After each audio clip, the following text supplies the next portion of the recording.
Yeah, I think what was really interesting was at the closing ceremony, or the presentation rather, of the first event, where you referred to, and I didn't know this obviously because it was the first time that we'd met, that when it came to creating the academy, you mentioned that Tommy had set it up because he particularly enjoyed the sort of the games and the way that you set it up with him when it was such a young age to keep it fun. What could you elaborate on exactly what those things were, and how important is it to young golfers that we sort of gamify the learning experience to keep it interesting for them? Keep it fun, yeah. Well, I think like you've hit on the point and the whole nub of what I do. I taught golf in Sweden on one of my seasons, and I noticed how well children were looked after there, and how well children who show a talent for something are encouraged and embraced, and they're given all the help that they need. So for Sweden, with a population of 7 or 8 million, if you think of the great golfers and tennis players it's produced, I just thought they're doing something different. So yeah, they are nurtured. It was actually a beautiful place to live, and the people were gentle and very, very polite. I like lots of things about it. So when I came back to Southport and I built my own academy, the one where I met Tommy, it was those ideas that started to introduce making a game out of the various skills that you need in golf. Golf is just a series of games that are interconnected. So that's what we do.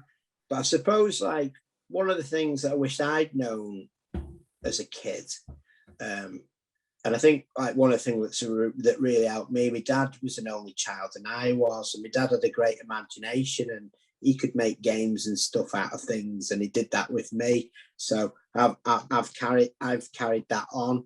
But what I've noticed with very young children, this is what I'd say to any of the parents watching who are thinking, I'd like to get my kids into golf, what should I do?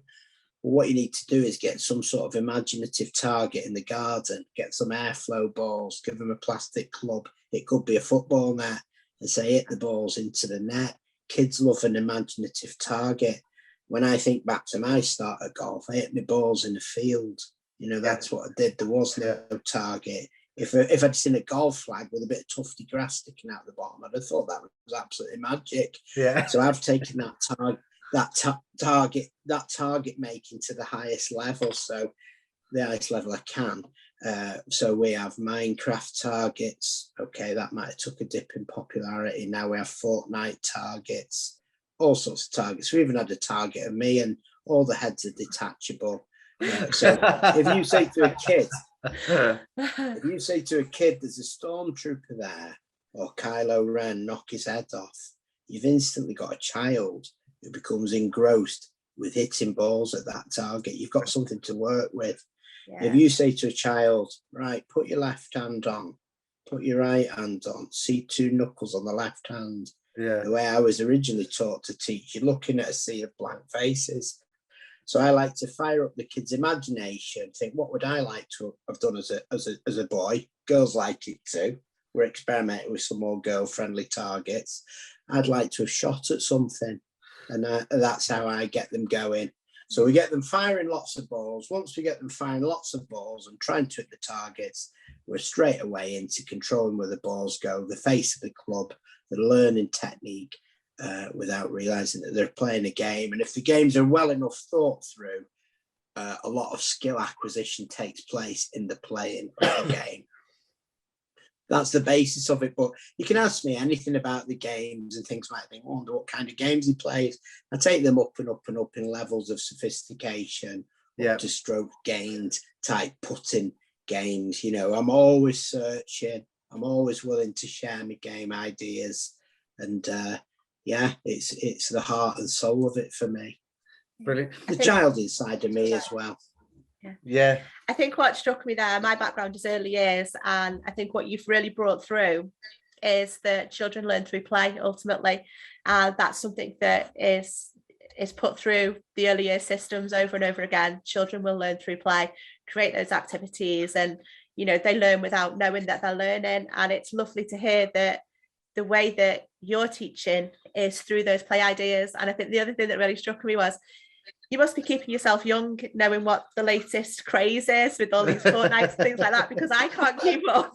And you're mentioning these things, and I'm like, yeah, I've heard that. What does that mean? Isaac's mentioned that. So yeah, I mean, good for you, keeping up with it all. Well, that was a gift from my dad. His childish interests, you know, they remained with him throughout his life, which was sailing, fishing, shooting, and later golf. And he passed them all on to me, and I've done to my kids. But I ask the kids often, what would you like to have as a target? And I incentivize them. So I'll give them a prize if they come up with they'll come up with a game idea that we actually put into operation. And some of them really surprise me. You know, they just think outside of the box, and some of the games that they come up with are brilliant.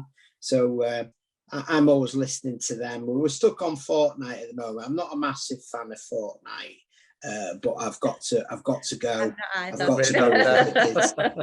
No. Yeah, well, it's number one cause of the arguments in this house, isn't it? Yeah, no, it is. Our son, you know, the quiet child, he metamorphosized into, you know, shouting and screaming, and I don't think they're 100% the way to go. But you've got the peer pressure, let them have a go at it, I suppose. Yeah. But I would say those types of games, exactly what you say, learning through play, where you've got your thumbs pressing several different buttons. Nobody buys a book on how to grip your Xbox controller. And if you did write one, it'd be a very poor seller.